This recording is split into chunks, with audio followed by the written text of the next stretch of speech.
Dans cette vidéo, nous allons voir la priorité numéro 1 avant de passer à l'achat immobilier.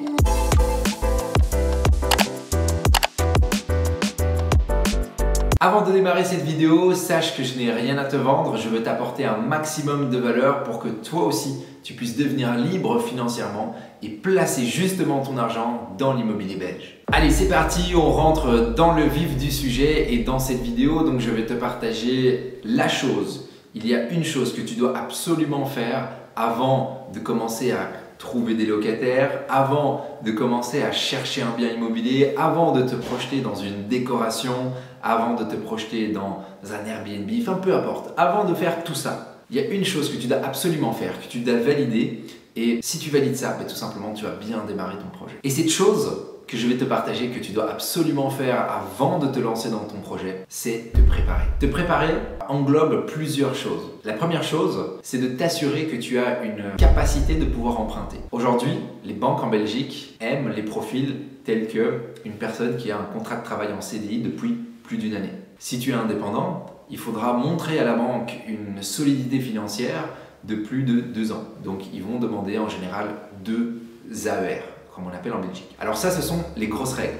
Ça veut dire que si tu as, par exemple, je donne un exemple, 8-10 mois de CDI, sache que tu n'es pas loin, d'accord? Tu peux déjà te lancer tout doucement dans un futur projet. Si tu es indépendant et que tu as fait par exemple 1 an et demi déjà d'indépendant, sache que également là, il y a peut-être déjà quelque chose que tu peux mettre en place. Mais les grosses règles des banques, c'est avoir 1 an de CDI et avoir 2 ans d'indépendant ou gérant d'entreprise. Quand on parle de se préparer à l'achat, c'est également préparer ses finances ou préparer son dossier bancaire. Car oui, si tu vas acheter de l'immobilier aujourd'hui, qu'est-ce qui va se passer? C'est pas que la banque va tout te prêter directement. Non, la banque va te prêter une partie. En général, quand on est primo-acquéreur en Belgique, on peut aller demander 90 à 100% du projet. Donc, imaginons qu'on veut acheter un projet à 100 000 euros. Eh bien, ils vont nous prêter 90 à 100 000 euros. Donc ça, c'est cool. Par contre, ils vont nous demander quand même les frais d'acquisition. Ça, c'est plutôt la Belgique et le système qui est comme ça. Donc, on va devoir payer en Wallonie et à Bruxelles 12,5%.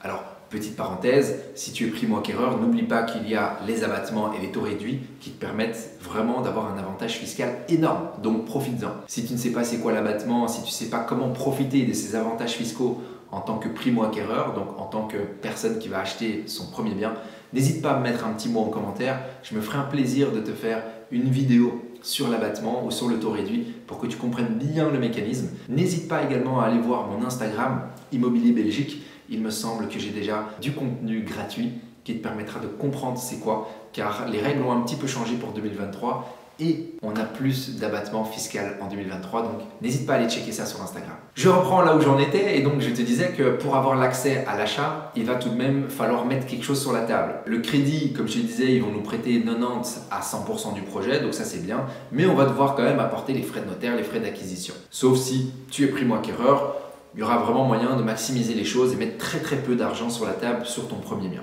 Mais ce que je veux dire par là, c'est que pour se préparer à l'achat, il va tout de même falloir préparer ses finances, préparer son dossier. Donc quand on arrive à la banque va nous dire « Hey, salut Arnaud, tu veux acheter pour 100 000 euros d'immobilier? Ok, alors super, il va falloir mettre ça sur la table et là tu auras accès au crédit. » Ce sur la table, c'est 3 choses. 1, ou bien c'est de l'argent. 2, ou bien c'est des garanties immobilières. 3, ça peut être aussi des garanties mobilières. Et ça, tu vas devoir le préparer. Tu vas devoir savoir avec quel levier tu vas jongler sur ton premier move. D'accord? Est-ce que je vais mettre plutôt de l'argent sur la table? Est-ce que je vais plutôt hypothéquer un bien que j'ai déjà? Ou est-ce que plutôt je vais faire une affectation hypothécaire sur le bien d'un parent? Ou est-ce que peut-être je vais utiliser un de mes produits financiers que je peux utiliser pour le mettre en garantie sur cet achat? Donc, tu dois déjà être préparé sur ce que tu vas faire sur ton premier move parce qu'évidemment, si tu veux acheter à long terme, si tu veux enchaîner tes achats, tu vas devoir jouer comme un petit puzzle et te dire ok, là j'utilise mon argent. Sur le prochain bien, j'aurais libéré un peu de garantie immobilière. Ce que je vais faire, hop, je vais mettre en garantie ce bien immobilier. Alors, sur le troisième move, j'ai plus de garantie, j'ai plus d'argent. Je vais aller voir papa et maman. Est-ce qu'ils peuvent faire une affectation sur leur bien, l'histoire de quelques années pour m'aider? Comme ça, je fais un troisième move.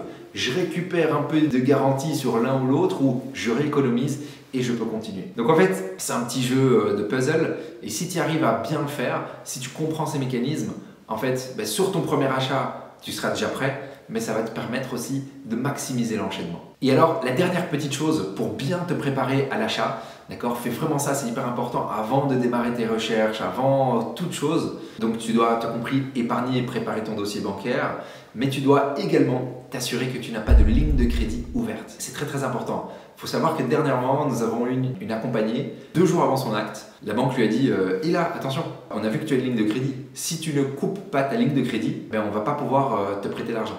Donc coupe-la. » Et sa ligne de crédit était ouverte à 2 000 €. Donc elle a demandé à un proche de lui prêter 2 000 €. Elle l'a coupé, la banque l'a prêté. Donc elle passait son acte, ça s'est très bien passé, je te rassure.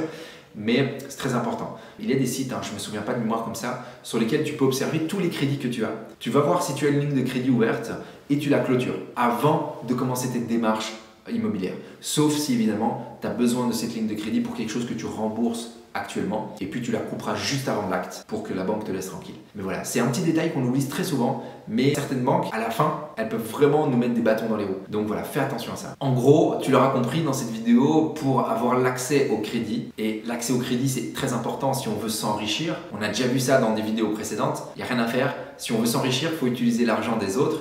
Et quand on dit les autres, c'est en général l'argent des banques. Et pour pouvoir avoir l'accès au crédit, il faut être ce qu'on appelle un bon payeur et avoir une bonne situation. Il faut une situation financière stable. Il faut ne pas avoir plein de crédits sur son dos parce qu'on ne peut plus de toute façon, sinon on est trop endetté. Et il faut comprendre certains mécanismes qui nous permettent d'être bien préparés au niveau des garanties qu'on va mettre sur la table. Si tu arrives à faire tout ça, à être bien préparé, c'est simple. Tu pourras faire un super crédit et le reste, ça va couler comme un long fleuve tranquille. Merci à toi d'avoir suivi cette vidéo. N'hésite pas à mettre un beau like si le contenu t'a plu. N'hésite pas également à me mettre un petit commentaire sur ce que tu penses de la vidéo, sur une question que tu aurais par rapport à ce que je dis ou d'éventuelles suggestions d'autres vidéos. Tu peux également activer la cloche de notification.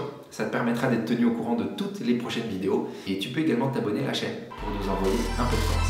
Merci à toi.